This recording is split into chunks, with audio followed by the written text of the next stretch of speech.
Yes, sir, baby. On the Radar Radio. Yo, special guest in the building. Florida in the building. His new project is out now. Zoey Dollaz is in the building, my brother. Yes, sir. I'm here. What's happening? Man, first of all, few things. One, thank you for being here. Because this was Thank a you. very last minute interview, last minute freestyle we set up. Yeah. When I got the call about you today, I was so excited because obviously I've seen all your freestyles. Yeah. I've been a fan for a while. I watched everything. So when I get the call, like Zoey Dollaz in town, I'm like, yes. And you got a new project out, man. Like we've been waiting for this moment, man. Yeah, man. 2 years, man. I ain't dropped since 2019. Thank you for doubting me. It's out right now. I had let it out for my fans, strictly for my fans on YouTube, and then everybody like, yo, we need it on DSP. So I'm like, you know what? Let's set up a date and put it out. So it's out now. Make sure y'all go check it out. But yeah, man, like it's been cool because I know the last single you dropped, right? Single was over a year ago, right? It was in April of 2021 on DSPs. Yeah, I had just put that out, man, just to put it out. It wasn't really like something I was focused on. Mentally, I wasn't all the way there to even be focused on music. You know, I was taking care of all my businesses. I got the bulletproof car business. I got the restaurant. We got all the boats and watercrafts and stuff. So I was more focused on that than music. And the world was closed. You know what I'm saying? So it was like, let me get this reset and do what I need to do. So that's really, I guess, like, you know, a lot of people will probably ask, like, why did you take this break? But I guess you just kind of explained it right there. Man, it's crazy when I put out last year Being Humble in 2019, I made a post on the internet that said, after this, I'm not putting out no more music. Right, and people got... Bro, they went nuts on you, bro. Like, why? What's going on? You tripping? I said, man, it's cool. And the following year, COVID hit. Right. So I kind of was like, yes, that saved me. That saved me. Being happy that COVID saved you from putting out music is fucking hilarious. I'm not gonna lie. I was like, yes, COVID, thank you. We're shut down. We need a reset. And it was like, you know what, let me focus on business because I'm very much into business. You know what I'm saying? Like, I understand the shows and touring and all that gives you money, but the most important thing to keep you wealthy is business. So I'm very big on that. Fire, bro. Well, you know, it's funny because I had Westside Boogie here earlier today, right? And he's like, I think he got a restaurant. And I'm like, I'm going to ask him. I'm going to say, you told me. And he's like, no, but what if I'm wrong? I do. Shouts to my dog, Westside Boogie. Shout out Westside Boogie. See, I told you, bro. It's fine. So tell me about, what's the name of the restaurant? Zibachi. Zibachi. It's Haitian-infused hibachi. Interesting. Yes, very much. The first one ever. The first never happened, never existed before. Never existed until I did this. Where did you get the idea for this? Formerly, I wanted to do a physical location for a restaurant, but I wanted it to be hibachi, but all different countries. I wanted it to be like Jamaican food infused hibachi. Like there's no Haitian or island place you could go to and find the food where they cooking it in front of you. Right. It's always in the back and then they bring it. Like, they got like the trays out, like they just scoop it. Like, they scoop it. Dominican spots, Puerto Rican spots. Yeah, you know so what I'm saying? I wanted to do it like a Dominican food spot infused hibachi where you could sit down with your family at the table and you watch the chef. You got a Dominican chef, a Haitian chef, a Bahamian chef, Colombian chef. That's how I wanted to do it, which I still am going to do it like that. But I'm like, okay, let me start with this food truck. So I designed a food truck that have seating in the back like Benihana's. Wow. That's tough. One of one. They don't have another one. Like I designed it and own the patent that makes that. So I started it off. Our first opening was at Rolling Loud, Miami when the world was back open. And it went crazy. Like everybody came through. Travis Scott, ESTG, 42 Doug, Yo Gotti, Thug, The Baby, Lil Baby pushed up. Everybody pushed up and came and ate at my spot. And I was like, yo, you got something. So... yeah, that's fire, bro. Yeah, definitely. Congrats. Thank you, man. I appreciate you. I think it's important for to tell stories like that about rappers doing other things outside of the music. They're very important. Cause I'm big on like letting like the young guys know. It's like, yo, you could do more than just rap with this shit. You know what I'm saying? Rap is just really a vessel to help you. It's a vessel and a door, man. You built that kind of network. You should definitely take major advantage of that network you built with people. You know. The rap industry will try to put you in a box like, nah, you need to focus on being a celebrity and a star. What happens when it slows down? What happens when there's a young cat that come out and that's hotter than you?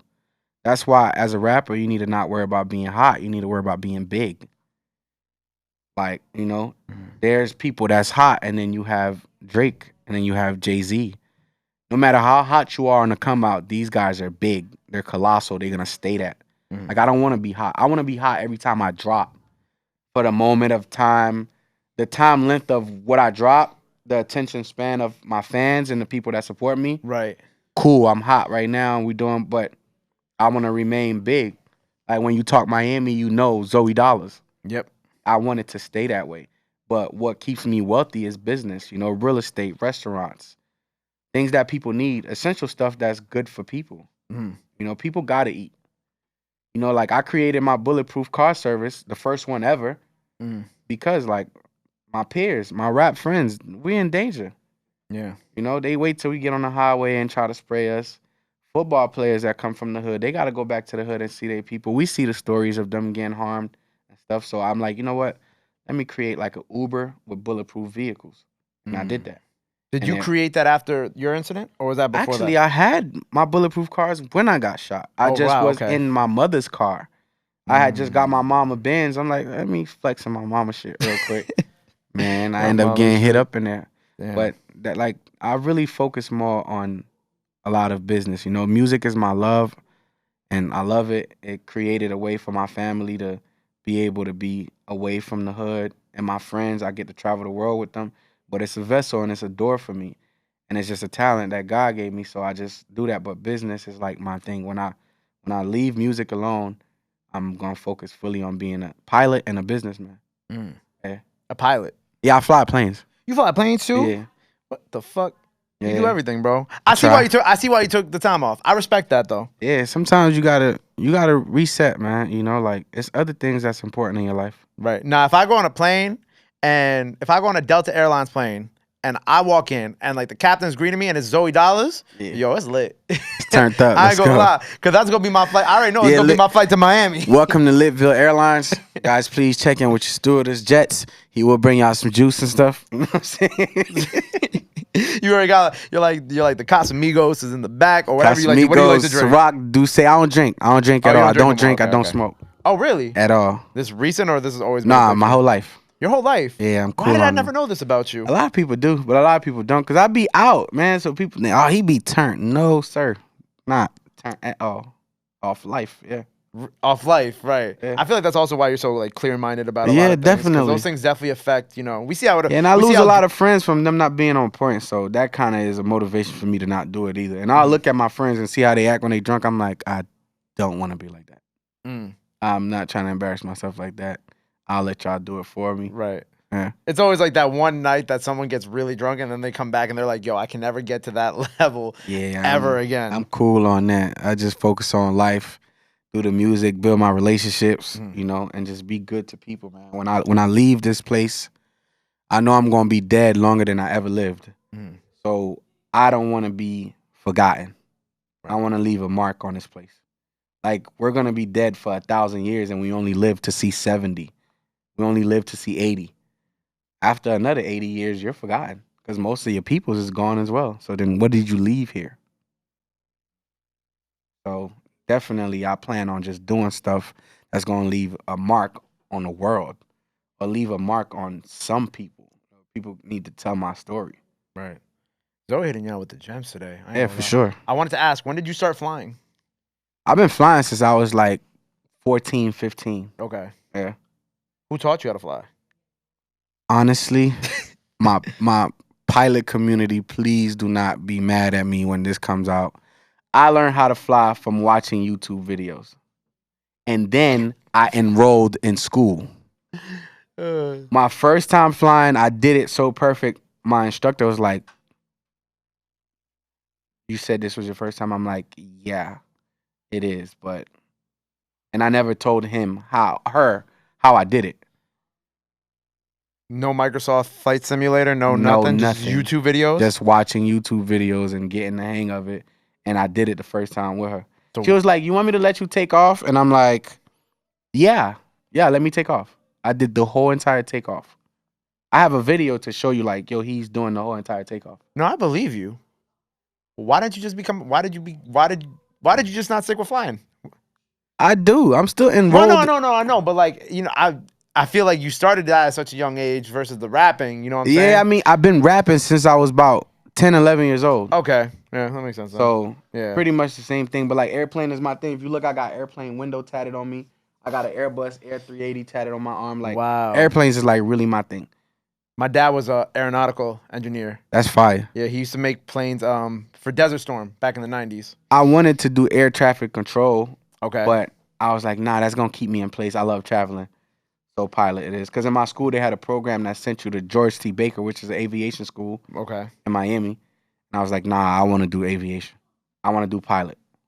That's tough. Yeah. I hope my pops never watches this, but he I don't know. But I was gonna say, like, it's tough when you know everything about the plane, because I mean, obviously you fly, yeah, a right? lot. But my pop's older. He like, the thing about him when he gets on a plane, he just like, he can't just be a civilian on a plane because he just knows too much. Too much. It's the you know same what I'm thing with saying? me. Like he'll get on a plane and he'll be like he'll hear like one or two things and he'll be like, oh, this is turning off, this is something wrong here, and then next thing you know, ladies and gentlemen, we have to deboard the flight, and he's like, get me the fuck. It was literally the same thing with me coming to New York. Like the engines on the plane did something, and I told my mans, I was like, yeah, they about to bring us back, they about to taxi us back in because you could hear the turbines not really running how it's supposed to run.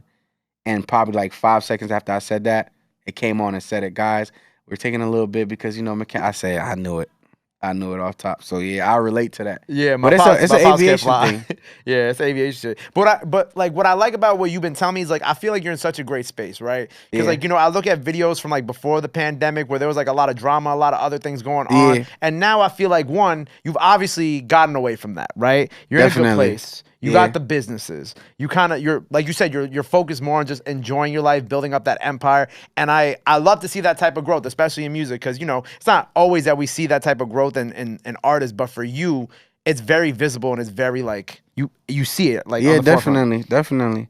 You know, and mental health is very important for me too. Like I wasn't in the right place mentally, in the headspace, so I had to get myself together, work on my mental health, you know, pray and get into myself, you know, right, understanding myself, not just putting out this facade that artists put out there. Oh, it's just about superstardom. It's just about artists and chains. And no, when you turn off that Instagram and you turn off the entertainment, I'm a real person. Yeah. You know, I got to stay that. I remain that, you know, outside of entertainment. So I had to get my life and stuff like that together. And a lot of artists go through that and they tend to just like fall off the face off the earth when it's not the right thing to do, because you got to still stay relevant, you know, because you don't put out music for 2 years, your fans turn and go somewhere else because there's people that's making the same type of music as you, you know, like you.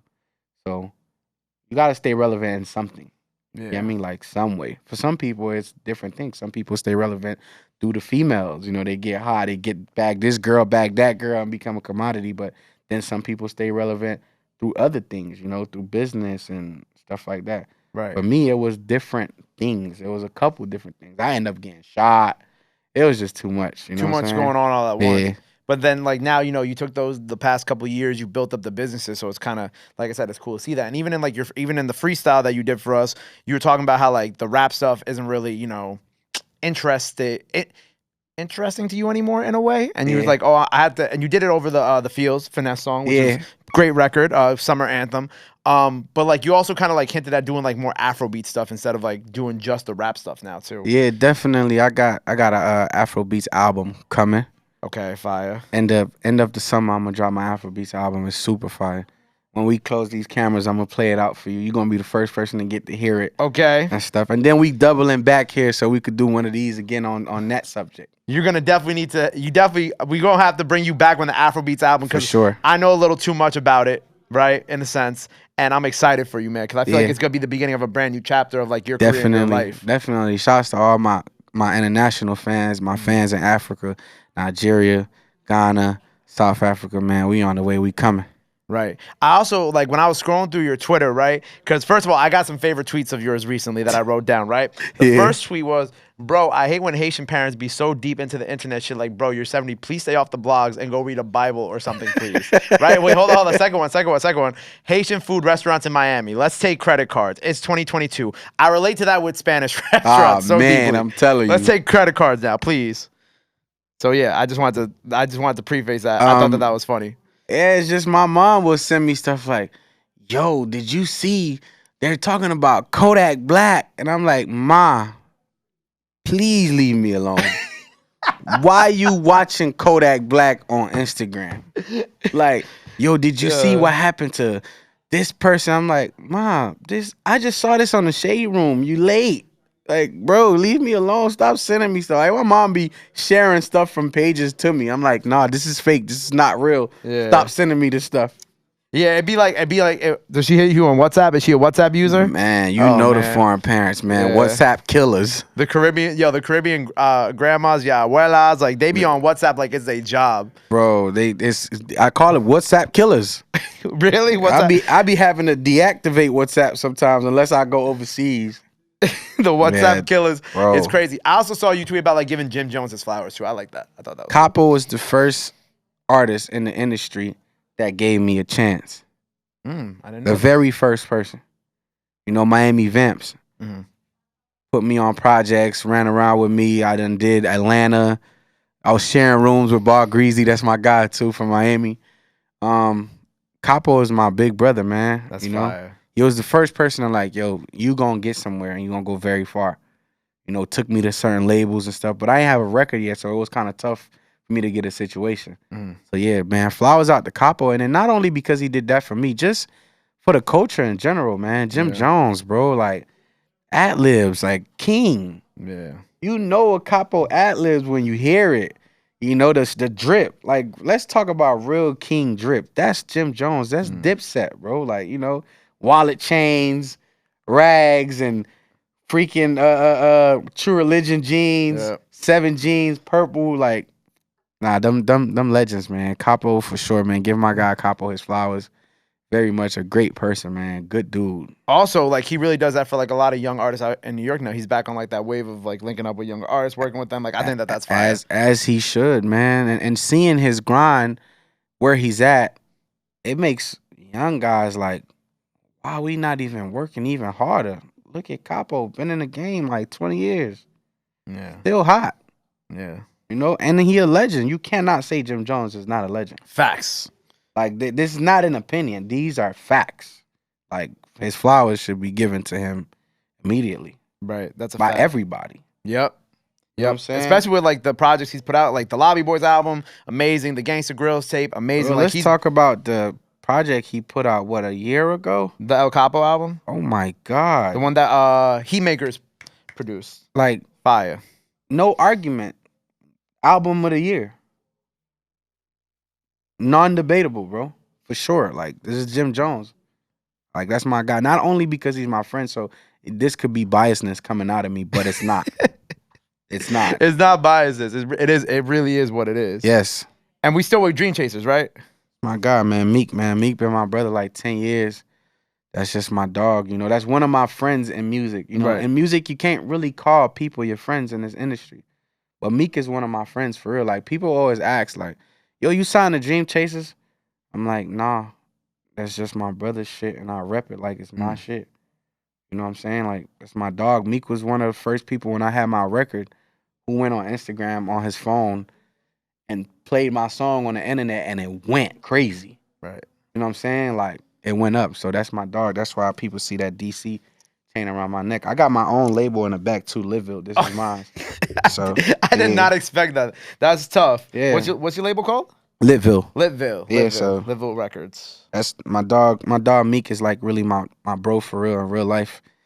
And you know, he got my brother Tafia changed his life.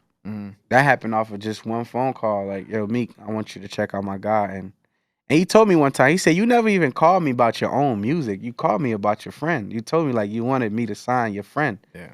And I'm like you being my dog and being like my brother, I never really felt comfortable telling you like, yo, sign me. Like, I probably got 2 verses with Meek and we known each other like 10 years. You know, been in the studio, he like, go ahead, Zoe, go in the booth. Or I probably asked Meek one time, yo, I want you to get on this song. It's not like something like, yo, I need you to, like, we got a music relationship. This is really my partner, like, outside of music. Right. Like, I've been in the studio with Meek when he was recording some of the songs that out now going crazy. 4 in the morning, everybody sleep. I'm in the studio just getting that motivation from him. And I never told him I rap. You know, never told him I rap because my boy, rest in peace, Chico Juan brought me around Meek, and O'Malley brought me around Meek. So I never told him, yo, I'm a rapper. I want you to do this. Nah, we hit it off like as friends. Like, that's my nigga. Yeah. Shout out Meek, man. Yeah, my dog. And shout Meek, out man. Tafia too. We gotta give him some For love sure. to Big Tafia. Toph, man. Big Toph.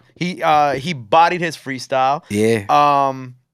And so I just want to say that, like, what y'all got going on in Miami right now, what y'all got going on in Florida, South Florida, the Florida rap scene is so incredible. I love it. Man, it's about time, bro. Shout outs to everybody from Florida. I can't individually speak on it, but if you know you coming from Florida, man, shout outs to you, dog. Rest in peace to my dog, X. Yes. Rest in peace to my dog, like, for sure. Rest in peace to my nigga Chico Juan, too. My guy. But Florida, we on it, man, you know.